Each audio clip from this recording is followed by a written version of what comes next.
বাটিতে তুলে নেব। তেলটা ছেঁকে ছেঁকে তুলতে হবে, তেলটা যত ছেঁকে তুলবে তত পেঁয়াজগুলো ক্রাঞ্চি হবে। ঠিক আছে, তেলটা ছেঁকে তুলে নিলাম। এবার ডিমগুলো আমি সুন্দর করে কেটে নেব। ডিমগুলো এখানে কেটে নেব কারণ আর প্রত্যেকটা জায়গায় কাটস দেবো, দেখতেও যাতে সুন্দর লাগে। তোমরা চাইলে অন্যরকম স্টাইলেও কাটস দিতে পারো, দেখতে যাতে সুন্দর লাগে এবং যাতে মশলাটা খুব ভালোভাবে ঢোকে। এরকমভাবে ডিমটা কেটে ভাজলে ডিমটা খেতেও একটা অন্যরকম লাগে। তো ডিমটা এরকম করে সুন্দর করে কাটস দিয়ে নেবো। তোমরা চাইলে যেরকম ইচ্ছা, যেরকম কাটস তোমাদের দেওয়ার ইচ্ছা, যেরকম সুন্দর দেখাতে চাও সেরকম দিতে পারো। দিয়ে দেবো নুন, অল্প হলুদ গুঁড়ো আর একটু লঙ্কা গুঁড়ো দিয়ে নেবো।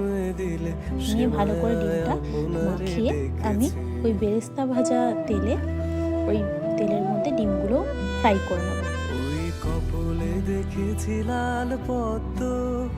ভালো করে ডিমের মধ্যে মশলাটা মাখিয়ে নিতে হবে।